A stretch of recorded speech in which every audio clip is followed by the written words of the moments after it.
त्रिदुलं त्रिगुणाकारं त्रिनेत्रं च त्रिधायुधं त्रिजन्म पाप संहारं बिल्वपत्रं शिवार्पणं काशीवासी निवासी च कालभैरव पूजनं प्रयागे माघमासे च बिल्वपत्रं शिवार्पणम् अखण्डैव बिल्वपत्रै च पूजये शिवशंकरं कोटिकन्या महादानम बिल्वपत्रम शिवार्पणम। नमस्कार, स्वागत है आपका आचार्य वाणी में। मैं आचार्य डॉक्टर विक्रमादित्य आपके साथ हूँ। आज का विषय हमारा है सिंह राशि।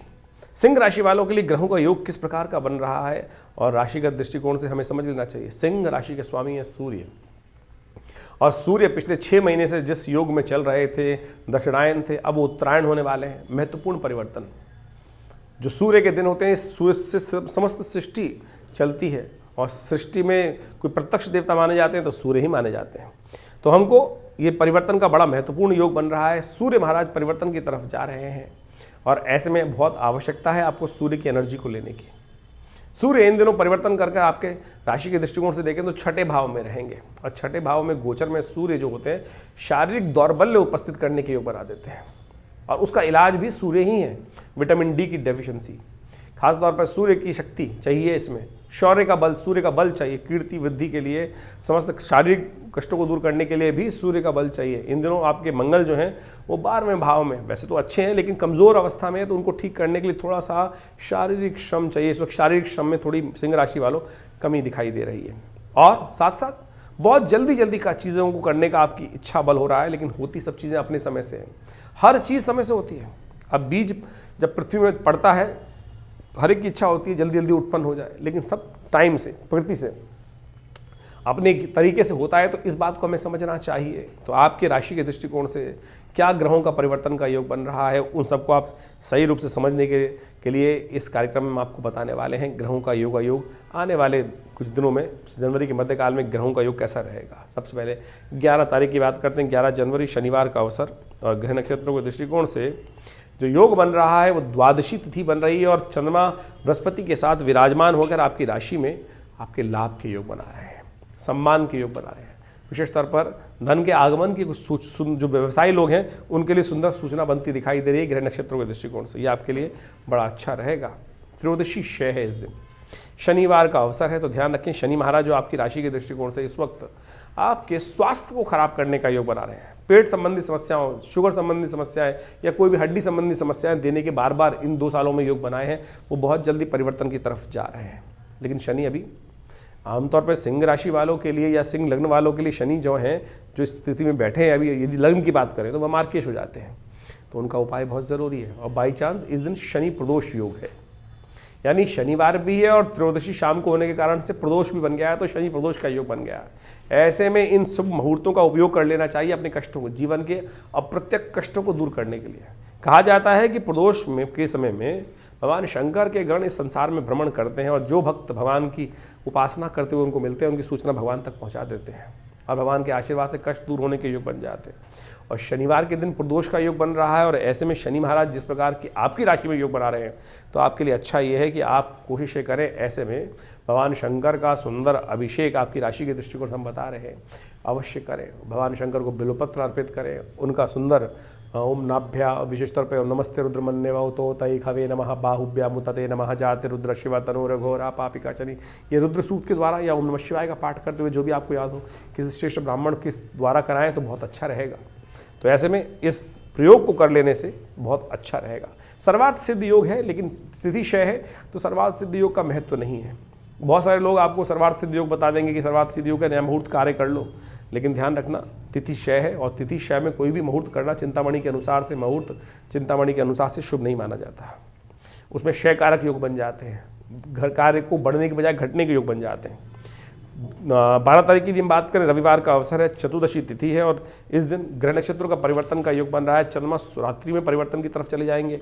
जो आपकी राशि से हम बात करें तो लाभ वाले स्थान में पदार्पण करने वाले हैं, और 2-3 दिन में अच्छे योग आपके लिए बनते दिखाई देंगे। आपकी मेहनत सफलता की तरफ, लाभ की तरफ आपको ले जाती दिखाई दे रही है। और एक साथ साथ मंगल भी इस दिन परिवर्तन की तरफ जा रहे हैं। राशि तो नहीं परिवर्तित कर रहे हैं, नक्षत्र जरूर परिवर्तन कर रहे हैं, बृहस्पति के नक्षत्र में प्रवेश कर रहे हैं, और ये आपके लिए बड़ा उचित रहेगा, अच्छा रहेगा। साथ साथ राहु भी जो परिवर्तन की तरफ जा रहे हैं, और ये गति राहु की बहुत ज़रूरी है, परिवर्तन करने के साथ साथ बहुत जल्दी परिवर्तन की तरफ जाएंगे। और ये परिवर्तन शनि के नक्षत्र में उनका प्रवेश हो रहा है, उत्तरा भाद्रपद नक्षत्र के अंदर। तो ऐसे में थोड़ा वाणी पर ध्यान रखना पड़ेगा आपको, बहुत जल्दीबाजी में कार्य करने से परेशानी फंस सकते हैं। तो ऐसे में विशेष तौर पर कुछ ग्रहों को शांति के लिए उपाय करना चाहिए आपको, नवग्रह शांति कराएं। हमारे यहाँ स्तुति की गई है, ब्रह्मा मुरारी त्रिपुरांतरकारी भानु शशि भूमि सुतो बुधश्च गुरुश्च शुक्र शनि राहु केतव। ये विशेष तौर पर जो भी हो सके, जब भी अपने घर में कोई शुभ कार्य वगैरह हो तो अवश्य कुछ ना कुछ रूप से नवग्रह शांति का कार्य कर लेना चाहिए। हम भी विवेकानंद योगाश्रम में समय समय पर नवग्रह शांति महायज्ञ कराते रहते हैं। जो रविवार को सामूहिक यज्ञ होता है उसके अंदर इस बार ये व्यवस्था की गई है कि नवग्रह शांति का सुंदर यज्ञ रहेगा, आप भी उसमें सम्मिलित हो सकते हैं। ये निःशुल्क रहता है, कोई कार्यक्रम में किसी प्रकार का पैसा संस्थान की तरफ से नहीं दिया जाता है। आप स्वयं विवेकानंद योगाश्रम में रविवार के दिन पधार सकते हैं। ये कार्यक्रम सुबह 8 बजे से लेकर विवेकानंद योगाश्रम जमनाबाद लक्ष्मीनगर क्षेत्र में रहेगा। तो इसमें आप सुबह करीब 8 बजे से लेकर 10:30 बजे 11 बजे तक ये प्रोग्राम है, भंडारा भी रहेगा। आप अवश्य पधारें, भगवती के सानिध्य में, माँ दुर्गा भगवती के सानिध्य में इस यज्ञ में सम्मिलित हों, कष्ट दूर होने के योग बनेंगे। 13 तारीख का दिन बड़ा अद्भुत है और उस दिन 144 वर्ष बाद कुंभ आरंभ हो रहा है, महाकुंभ का योग हो रहा बन रहा है, बहुत सुंदर योग बन रहा है। और ऐसे पौषी पूर्णिमा के दिन ये सुंदर योग बन रहा है, सोमवार का दिवस और पूर्णिमा, पौषी पूर्णिमा का योग। पौष के महीने में यज्ञ सबसे श्रेष्ठ कहे जाते हैं और ये स्नान यज्ञ ही है, कुंभ एक यज्ञ ही है वास्तविक तौर पे। समस्त विश्व के उत्कृष्ट योगी प्रकार के संत महात्मा इत्यादि वहाँ शुभ योग में उस सुरसरी देवसुरी गंगा के अंदर सानिध्य में त्रिवेणी संगम पर आनंद का जो पारवार नहीं रहेगा, सुंदर मुहूर्त में स्नान करेंगे। तो इसका लाभ अवश्य लेने का प्रयास करें। करीब करीब कहा जा रहा है 45 से 50 करोड़ आदमी वहाँ पर सुंदर डुबकी लगाने का योग बनाने वाला है। ये डुबकी एक सोचे, छोटी सी डुबकी कैसे कष्टों को हर लेगी, ये समर्पण का भाव है, इसको अवश्य ध्यान रखते हुए कार्य करना चाहिए। इस दिन ग्रह नक्षत्रों के दृष्टिकोण से आपके लिए योग बन रहे हैं, वो लाभ की स्थिति अच्छी कर रहे हैं, पुण्य को कमाने का दिन है। इस बात का ध्यान रखते हुए कीजिएगा काम। लोहड़ी का पर्व भी है और साथ साथ शाकंभरी देवी की जयंती भी है इस दिन। विशेष तौर पर आप ध्यान करें, आप कई बार क्या होता है, ग्रह नक्षत्र आपकी राशि के दृष्टिकोण से देखें तो बहुत अच्छे भी बने हुए हैं, लेकिन हमें पूरा लाभ नहीं मिल रहा है। कारण क्या है? कारण होता है कई बार नजर लग जाती है। और भारतीय ज्योतिष विज्ञान के अनुसार से बहुत सारे ऐसे जो उत्सव हैं समय समय पर आते हैं जिसमें आप अपनी नज़र को उतार सकते हैं। घर के समस्त प्राणियों को अवश्य इसका सहयोग लेना चाहिए। लोहड़ी का पर्व है, पंजाब क्षेत्र में इस दिन 13 तारीख को लोहड़ी मनाई जाती है, अग्नि जलाई जाती है और उसमें घर के कष्ट, दरिद्रता, दुख इत्यादि को क्षय करने के लिए भगवान से प्रार्थना की जाती है। तो आप भी इस विशेष तौर पर ध्यान रखिए। सिंह राशि वालों, इस लोहड़ी के अवसर पर एक छोटा सा प्रयोग कर लीजिए। छोटा सा प्रयोग क्या करना है, घर से थोड़े समा के चावल, छोटे छोटे टुकड़े वाले चावल मिलते हैं, उनको ले जाइएगा और अपने समस्त घर के लोगों के ऊपर से वार कर, अपने ऊपर से वार कर आप उस अग्नि में उसको उपस्थित करते हैं। और आपके लिए सबसे अच्छा रहेगा ओम ऐं नमः, ओम ऐं स्वाहा करके इस आहुति को समर्पित करें, चुपचाप बिना किसी को बताए। देखिए शास्त्र में कहा गया गुह्यम गुह्यम प्रत्येन, छुपाकर चुपचाप ये कार्य करने का प्रयास कीजिए, आपके लिए अच्छा रहेगा और कष्टों को दूर करने वाला रहेगा। इसमें आपके लिए अच्छा योग बनता दिखाई दे रहा है। 14 तारीख का दिन बड़ा अद्भुत है, मंगलवार का अवसर है और साथ साथ इस दिन मकर संक्रांति है।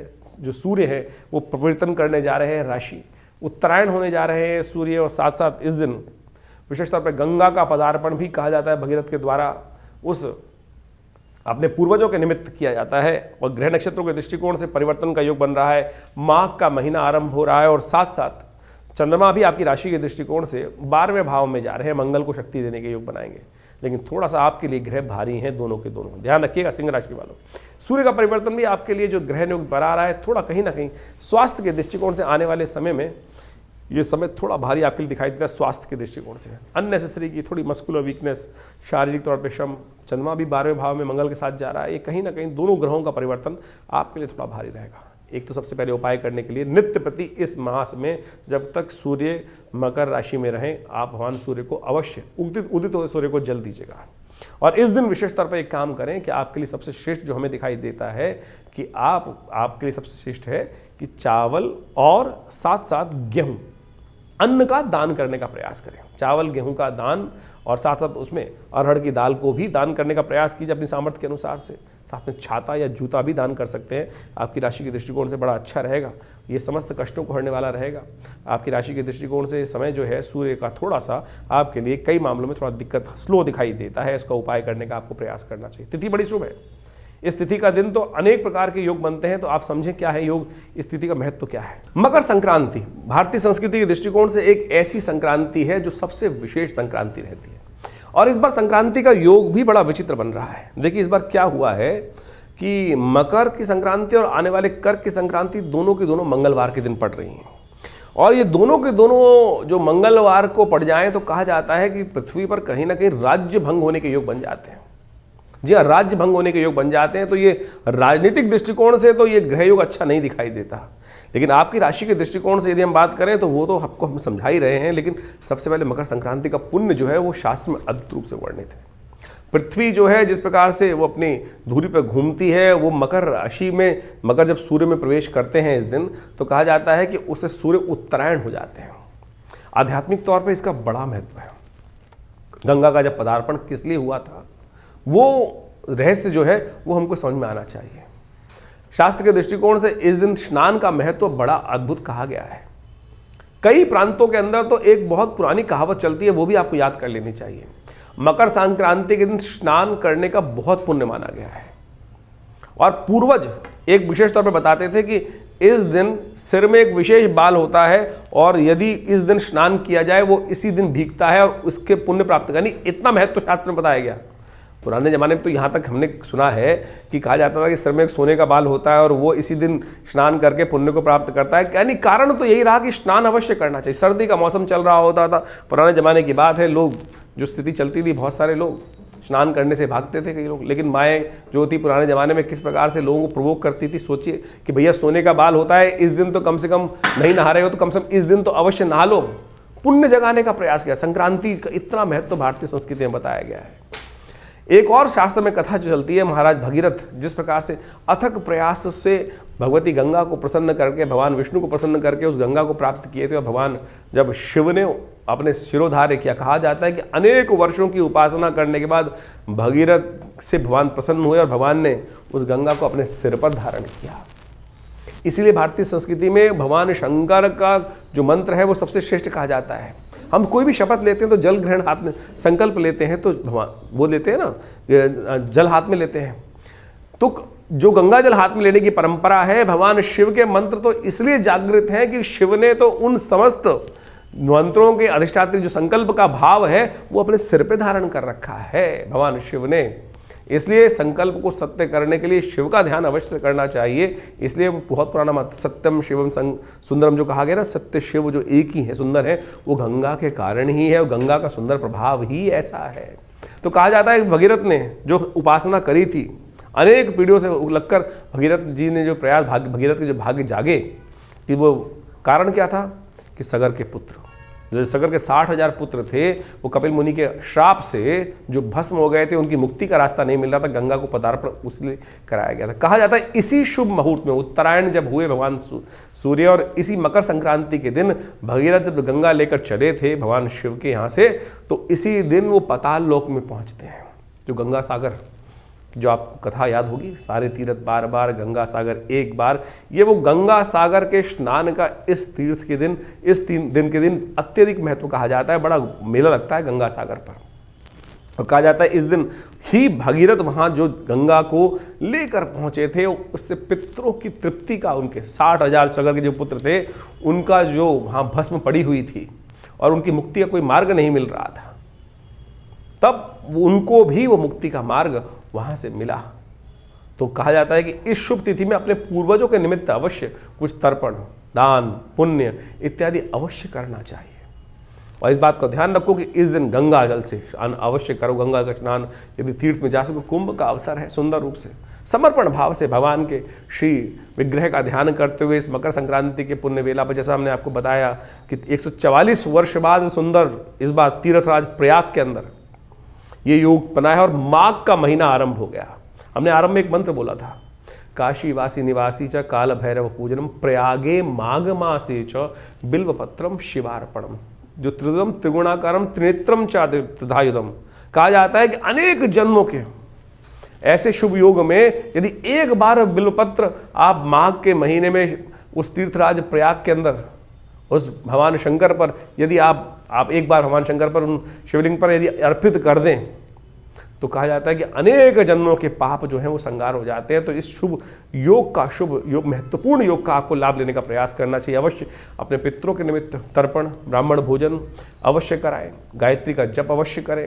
ये शास्त्र में विधान है। हम अपने जीवन की जो भी उठापटक रहती है, रंगरलियाँ रहती हैं जीवन में, अपने पूर्वजों को भूलते चले जा रहे हैं और वो अपेक्षा करते हैं कि हमारे जो लोग हैं वो हमारे लिए कुछ ध्यान करते हैं कि नहीं करते हैं। तो भाई सब लोगों से अनुरोध है मेरा, अवश्य इस शुभ योग पर अपने पितरों की तृप्ति के लिए कुछ गायत्री जप अवश्य करें। ब्राह्मणों को भोजन, गऊ को भोजन, श्वान को भोजन, कौवे के निमित्त कुछ ग्रास, चींटियों के निमित्त कुछ ग्रास, भिक्षुकों के लिए कुछ ग्रास इत्यादि, गऊ के निमित्त ग्रास इत्यादि अवश्य निकालने का प्रयास करें। और हो सके तो गंगा जल का स्नान अपने घर में भी कर सकते हैं, नहीं तो तीर्थराज में जाकर विशेष तौर पर कुंभ के शुभ अवसर पर लाखों करोड़ों लोग वहां पहुंचकर इस शुभ वेला पर अपने पितरों के निमित्त तर्पण इत्यादि कर रहे हैं, तो आप भी अवश्य करें। और शास्त्र के दृष्टिकोण से इस मकर संक्रांति के अवसर पर अनेक उपाय शास्त्र में बताए गए हैं। वो सब करने के लिए कंबल का दान, गर्म ऊनी कपड़ों का दान, चप्पल का दान, छाते का दान, खिचड़ी का दान, उड़द की दाल का, चावल का, गुड़ का, रेवड़ी का, बहुत सारी परंपराएं भारतीय संस्कृति में हैं। उन सब को कोशिश का यथाउचित प्रयास से अवश्य करने का प्रयास करना चाहिए। ये तीर्थ जो है, ये तिथि जो है बहुत ही अद्भुत है, समस्त अनिष्टों को दूर करने वाली है। तो इसका ध्यान रखते हुए कार्य यदि करेंगे तो बहुत सुंदर योग बनेगा। जीवन में कष्टों को दूर करने का मार्ग आपको अवश्य प्राप्त होगा। तो इस सिद्धांत को आपको समझते हुए कार्य करने का प्रयास करना चाहिए। तो सिंह राशि वालों, आपके लिए समय का परिवर्तन का ये योग बना। आपने समझा कि मकर संक्रांति के दिन किस प्रकार का महत्व भारतीय संस्कृति में बताया गया है। हम इस कार्यक्रम के माध्यम से वैदिक कथाओं, पौराणिक कथाओं को भी आपके समक्ष उपस्थित करते हैं। बहुत सारे लोगों की भ्रांति होती है, इनका ज्योतिष से क्या मतलब है, ज्योतिष ही इनका मतलब है। हमारे भारतीय संस्कृति के वांग्मय में कुछ भी ऐसा नहीं है जो इंटर रिलेटेड ना हो। आज कुछ लोग हैं जो विशेष तौर पर जिस प्रकार से मॉडर्न साइंस कहा जाता है, आँख का डॉक्टर अलग, नाक का डॉक्टर अलग, कान का डॉक्टर अलग, और बाकी सब चीज़ों की अलग अलग व्यवस्था स्पेशलाइज बना दी गई है। लेकिन भारतीय संस्कृति सबको इंटीग्रेट करके चलती है।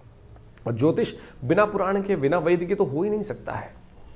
आज ज्योतिषियों ने तथाकथित तौर पर केवल आपको अंगूठी पहनाकर, केवल आपको विशेष तौर पर आपके कुछ और चीज़ करने, ज्योतिष से कहीं अंगूठी का मतलब हो ही नहीं सकता है। ज्योतिष अध्यात्म तो वो विज्ञान है कि जो सीधे सरलता से, जो कथाएं हैं वो बड़ी सरल रूप से आपके समक्ष उपस्थित की गई हैं। इसलिए पंचांग के साथ साथ उन उत्सवों को भी वर्णित किया जाता है और हम उसी पद्धति से आपके समक्ष आपके ग्रह योग को बताने का प्रयास करते हैं। 15 तारीख का दिन यदि समझें बुधवार का अवसर है, द्वितीया तिथि है माघ के महीने की, और साथ ग्रह का योग जो आपके लिए बन रहा है वो थोड़ा स्वास्थ्य के मामले में ध्यान रखने की ज़रूरत है। स्वास्थ्य का ध्यान रखिएगा। तो सिंह राशि वालों, आपने समझा किस प्रकार का सुंदर योग है। लेकिन जो ग्रह योग जो हैं, यदि हम बात करें 15 तारीख के लिए, तो थोड़ा सा भारी चल रहा है। आपका स्वास्थ्य का ध्यान रखना पड़ेगा। अननेसेसरी का लॉ पालन करते हुए कार्य करें। चंद्रमा थोड़े अननेसेसरी आपके लिए खर्चे बढ़ाते दिखाई दे रहे हैं, अननेसेसरी के जुर्माने कर सकते हैं। थोड़ा सा ध्यान रखिएगा, जो बदमाश लोग हैं उनसे बचते हुए कार्य करें, नहीं तो वो कहीं ना कहीं आपको अननेसेसरी का आपका खर्चा करा देंगे। दोस्त यारों पर भी थोड़ा ध्यान रखते हुए कार्य करने की ज़रूरत है आपके लिए। ऐसे में भगवान का महामृत्युंजय मंत्र का जप करें, वो आपके लिए अच्छा रहेगा। हो सके तो श्री गणेश का सुंदर स्तवन करें, गणेश जी के मंदिर में जाकर उनको दूर्वा अंकुर अर्पित करें, हिंग लगे ना फिटकरी, भगवान गणेश की कृपा से कष्ट दूर होंगे। 16 तारीख बृहस्पतिवार का अवसर, तृतीया तिथि है इस दिन, और साथ साथ ग्रह नक्षत्रों का परिवर्तन का योग बन रहा है। सूर्य उदय होते हुए थोड़े हल्के रहेंगे, लेकिन जैसे ही ऊपर मध्याह्न की तरफ पहुंचेंगे, सिंह राशि में प्रवेश कर जाएंगे और वो आपके लिए एकदम स्थितियों को परिवर्तन की तरफ ले जाते दिखाई देंगे। नया उत्साह, नए विश्वास से आपके लिए कार्य करने के रास्ते बनते दिखाई देंगे। ये आपके लिए अच्छा योग बन रहा है। साथ साथ एक बात का और ध्यान रखिएगा, 15, 16, 17 तारीख में अश्लेषा और मघा नक्षत्रों का योग बन रहा है। 15 के मध्याह्न से अश्लेषा शुरू होगा, 16 के मध्याह्न तक रहेगा, और फिर 17 के मध्याह्न तक विशेष तौर पर मघा नक्षत्र रहेगा। दोनों गंडमूल के अंतर्गत आते हैं। इन नक्षत्रों में जन्म लेने वाले जातक गंडमूल के अंतर्गत माने जाते हैं और कहा जाता है परिवार के लिए और स्वयं के लिए थोड़े भारी रहते हैं। इसलिए शास्त्र में कहा गया है 27 दिन तक इनकी मूल शांति करा लेनी चाहिए। और ये मूल शांति बड़ी साधारण है, कोई बहुत ज़्यादा व्यवधान नहीं है। 1000 मंत्र त्र्यंबक मंत्र का, विशेष तौर पे मूल मंत्र का अवश्य जप होना चाहिए नित्य प्रति। 27 जगह की मिट्टी, 27 जगह का पानी, 27 जगह कंकड़, ये तो बाह्य चीज़ें हैं, लेकिन मूल जो है शांति के लिए सबसे बड़ी ज़रूरत है वो 27,000 मंत्र का जप 1-1000 नित्य प्रति कर वही मूल जो दोष है उससे व्यक्ति को बाहर निकालती है, और ये कर लेना चाहिए। नहीं तो व्यक्ति के जीवन में अनेक प्रकार के समझ में आता नहीं है कष्ट कहाँ से चल रहे हैं, और लेकिन उसको जो चीज़ें हैं पता चलती नहीं है। तो इसको सीधा सीधा समझ लें तो बहुत अच्छा रहेगा, और इसको भारतीय संस्कृति में अनादिकाल से बताया गया, समझाया गया, इसको अवश्य पालन करने का प्रयास करें। 17 तारीख का अवसर शुक्रवार का अवसर है, चतुर्थी तिथि विद्यमान रहेगी। ग्रह नक्षत्रों के दृष्टिकोण से यदि हम कहें तो आपके लिए अच्छा आगे बढ़ने का योग बनता दिखाई दे रहा है। बस थोड़ा सा अपने सहयोग के हिसाब से कोशिश कीजिए, गरीब कन्याओं की सेवा जितनी हो सके उतनी करने का प्रयास करें। बहुत जल्दी ग्रह आपके परिवर्तन की तरफ जा रहे हैं। 21 तारीख को मंगल भी आपकी हिम्मतों को बढ़ाने के लिए योग बनाएगा, बहुत सुंदर परिवर्तन करने का योग बनेगा बहुत जल्दी, और साथ साथ कई ग्रहों का और परिवर्तन होने का योग बन रहा है, वो आपके लिए बड़ा अच्छा रहेगा। तो ऐसे में विशेष तौर पर ये दिन भी बड़ा विशेष है। यदि हम बात करें 17 तारीख की, इस दिन संकष्टी चतुर्थी है, चतुर्थी का योग है संकष्टी चतुर्थी, तिलकुट जिसे कहा जाता है। माताएं अपनी संतान की उन्नति के लिए बड़े श्रद्धा से भगवान गणेश का स्तवन करते हुए व्रत रखती हैं। तिल को कूटकर भगवान को उसके लड्डू बनाए जाते हैं, उस भगवान को भोग लगाया जाता है, और फिर तिल अपने आप में एक औषधि है, इम्यूनिटी को स्ट्रांग करता है, आपके आयरन की डेफिशिएंसी को ठीक करता है, और साथ साथ आपकी जो शरीर के अंदर एंटीबॉडीज़ को डेवलप करता है, और शरीर की रोग प्रतिरोधक क्षमता को बहुत बढ़िया से बढ़ा देता है। और ख़ासतौर पे कई ऐसी क्रिटिकल बीमारियां हैं जो बहुत सारी नहीं ठीक होती हैं, चाहे वो शुगर है, चाहे वो ब्लड प्रेशर है, इन सब के लिए जो तिल है वो अमृत के समान है। तो तिल के 6 प्रयोग शास्त्र में बताएंगे इस दिन करने के लिए। तिल का दान, तिल का भोजन, तिल से स्नान, तिल का मर्दन, तिल से यज्ञ, और तिल का ही भोग, ये विशेष तौर पर लगाने का प्रयास करना चाहिए। तो इन सब के रूप में तिलकुट का बड़ा महत्व है, इसको आप अवश्य ध्यान रखते हुए कार्य करेंगे तो अच्छा रहेगा। कोशिश करें इस दिन विशेष तौर पर तिल से का दान अवश्य करने का प्रयास करें, और तिल का प्रसाद भी लेने का प्रयास करें। तिल के लड्डू, तिल का विशेष तौर पर तिलकुट इत्यादि जो बनाए जाते हैं वो अवश्य उसका प्रयोग करेंगे तो अच्छा रहेगा। 18 तारीख का अवसर शनिवार का अवसर है, और ये ग्रह परिवर्तन की तरफ बहुत सुंदर योग बना रहा है। बृहस्पति से पूर्ण दृष्टि प्राप्त कर चंद्रमा बड़े सुंदर तरीके से आपके द्वितीय भाव में बैठकर गजकेसरी योग का निर्माण करेंगे, जो कह रहे हैं आपके लिए बहुत सुंदर लाभ प्राप्ति के योग बनाते दिखाई दे रहे हैं बृहस्पति योग के साथ योग बनते हुए। ऐसे में जितनी मेहनत आज होगी उसके द्वारा वापस रहेगा, आने वाले 2-3 दिन आपके लिए आपके ग्राफ को बढ़ाने के योग बड़े सुंदर ग्रह बना रहे हैं। शनिवार का अवसर है, और इन दिनों विशेष तौर पर शनि महाराज जो हैं वो आपके लिए थोड़ा सा जिदपना आपके अंदर अड़ा रहे हैं।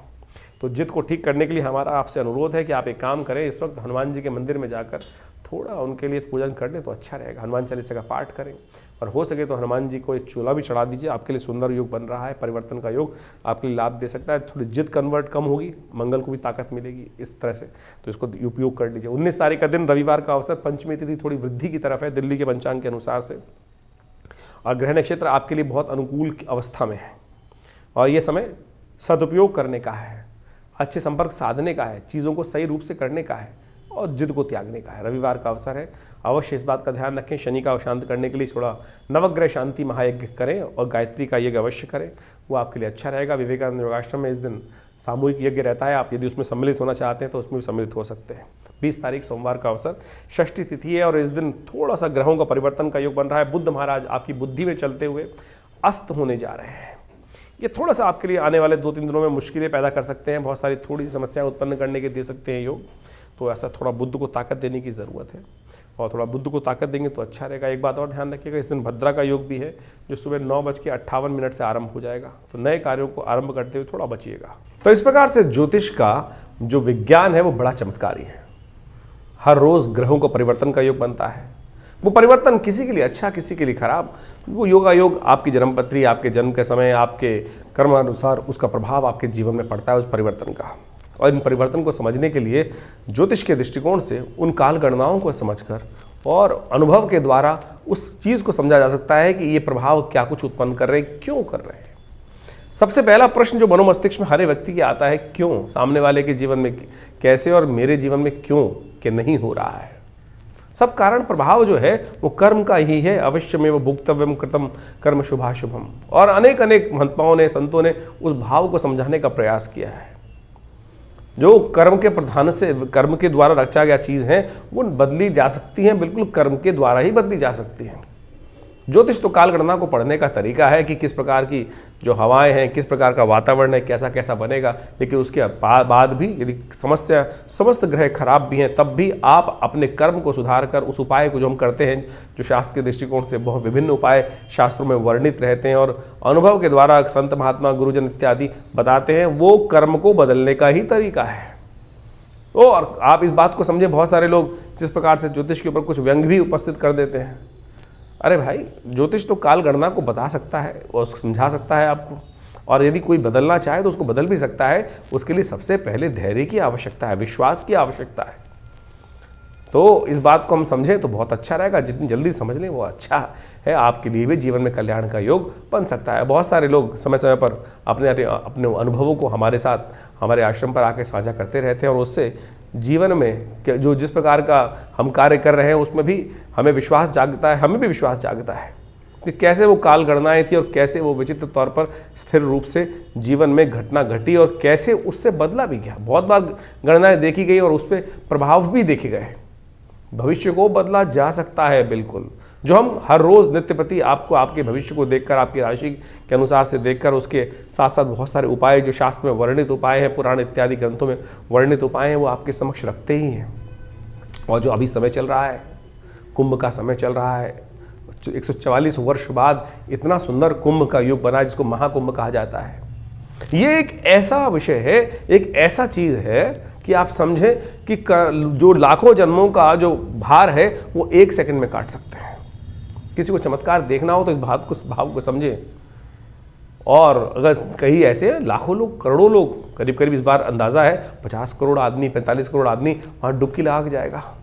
विचार उठता है मन में लोगों के साथ, आपके मन में उठता होगा कि कैसे वो डुबकी आपके कष्टों को दूर कर देगी, कैसे कर देगी एक डुबकी, और उससे व्यक्ति का कैसे समर्पण, कैसे जीवन बदल देगी। देखिए, ये भारतीय संस्कृति का चमत्कार है। कितना सरल शास्त्र ने, हमारे योगियों ने, संतों ने, महात्माओं ने उस विषय को रख दिया है कि केवल एक डुबकी लगाकर आप अपने समस्त किए जो भी कर्म हैं, जो भी दुष्कर्म है, उनसे निवृत्ति प्राप्त करने का रास्ता बना सकते हो। लेकिन समर्पण भाव से वो डुबकी तो हो। लोग तो जाते हैं केवल बगुला स्नान करके आए थे, कट कर आ गए। समर्पण क्या हुआ? समर्पण का मतलब वास्तविक तौर पे समझे कि कुंभ के द्वारा, उस डुबकी के द्वारा उस समर्पण का वास्तविक अर्थ हम समझ सकते हैं। वो समर्पण कहाँ हो रहा है? उस त्रिवेणी के संगम पर, जहाँ वो गंगा, सरस्वती, यमुना इत्यादि नदियों का पूरा जो मिलन होता है। उसके बाद उसमें से भी गंगा वो है कि जो साक्षात भगवान विष्णु के पैरों से निकली, और उस भगवान विष्णु के पैर से निकली हुई उस सुरमई देवी का कहा जाता है कि एक बार समर्पण भाव से उस पानी की डुबकी में कि श्रीहरि अब आप संभालो, भगवान अब आप संभालो। जो कुछ हुआ वो पश्चाताप 1 सेकंड लगता है, उसको आप समझे कितने जन्मों में किए हुए पाप, गलत कर्म वो बिल्कुल निवृत्त हो सकते हैं। लेकिन वो समर्पण भाव तो हो, वो डुबकी लगाकर बाहर निकलना, वो यदि समर्पण भाव से हुआ तब तो वो नवीन जन्म हुआ। नहीं तो फिर वही है कि कौवा काला है, काला काला ही रहेगा, बदल तो सकता नहीं है।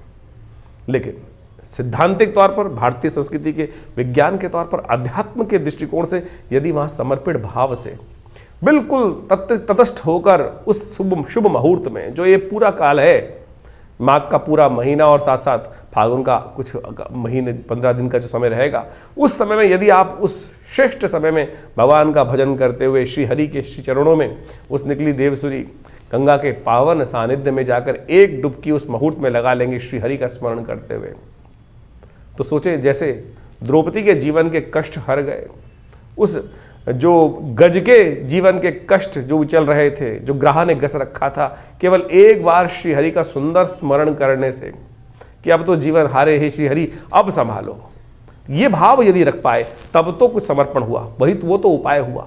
लेकिन बाकी सब तो क्या हुआ कि सब कुछ जमा घटा खेल करते चले जा रहे हैं, तब फिर कुछ नहीं बदलने वाला। तो ये तो हमने ज्योतिष को और अध्यात्म के साथ आपको समझने का प्रयास करना चाहिए, उसके बारे में विवेचना उपस्थित करी। तो आपने आपकी राशि के दृष्टिकोण से जो कुछ प्रभाव है वो आप नित्य प्रति हमारे साथ जुड़ते ही हैं। और इसके अलावा आपके मन में भी कोई प्रश्न चल रहे हो तो चिंता ना करें, ये हमारा जो कार्यक्रम है आपके साथ हमेशा रहता ही है, और आपके प्रश्नों का समाधान भी हम लगातार देने का प्रयास करते हैं। बहुत सारे लोगों के कार्यक्रम में हमारे व्हाट्सएप मैसेज भी आ रहे हैं और लगातार प्रश्नों के समाधान हमारे यहाँ से दिए भी जा रहे हैं। लेकिन इतना समय नहीं होता है कि हर व्यक्ति के प्रश्नों का समाधान हम देने का प्रयास करें। विभिन्न समय पर आश्रम में रविवार को जो कार्यक्रम होता है उसमें भी आप आकर बैठ सकते हैं और यज्ञ में भाग ले सकते हैं, और वहाँ भी जो प्रत्यक्ष रूप से मिलने का प्रयास करेंगे तो अच्छा रहेगा। फ़ोन पे बात करने की एक बहुत विचित्र विडंबना है। जितने भी फ़ोन आते हैं हज़ारों की तादाद में लोग, सबका एक ही प्रश्न होता है। हमारे कॉल सेंटर्स वाले हमें बताते हैं कि बहुत सारे लोग एक ही बात करते हैं, हमसे बात करनी। देखिए, हमसे बात करने के लिए कोशिश करें अपॉइंटमेंट लेकर ही बात कर पाएँ तो हो पाएगा। और एक बात और ध्यान रखें, बहुत सारे लोग तथाकथित तौर पर आज की तारीख में टेक्नोलॉजी का ज़माना है और टेक्नोलॉजी का दुरुपयोग भी हो रहा है। हमारे प्रधानमंत्री जी भी उसके बारे में कई बार आपको बता चुके हैं। और कोई भी ऐसा बहुत सारे लोग मेरे नाम से डायरेक्टली हमारे नाम से आपसे बात कर लेते हैं, तो ऐसा कुछ कभी ना हो। कभी ध्यान रखें, मुझसे बात करना चाहे तो आप फेस टाइम पे बात कर सकते हैं, जिससे आप सामने फ़ोटो देखकर आपको प्रत्यक्ष रूप से हो। नहीं तो ज़माना बड़ा ख़राब है और फिर लोग पता नहीं कौन कौन से उपाय कितने हज़ारों रुपये खर्च कर देते हैं, और फिर तो इस बात को ध्यान रखते हुए कार्य करना आपके लिए अच्छा रहेगा। ये आश्रम हमारा दिल्ली में है, लक्ष्मी नगर में, विवेकानंद योग आश्रम। आप सादर आमंत्रित हैं और वहाँ विभिन्न प्रकार के हम समय समय पर कार्यक्रम करते ही रहते हैं, चाहे वो नित्यपति के यज्ञ हों, चाहे वो विभिन्न उत्सवों पर विभिन्न कार्यक्रम हों। तो उन सब में आप सम्मिलित होकर आश्रम में होने वाले विभिन्न कार्यक्रमों में भाग लें और जीवन के कष्टों को दूर करने का योग बनाएं। धन्यवाद, नमस्कार।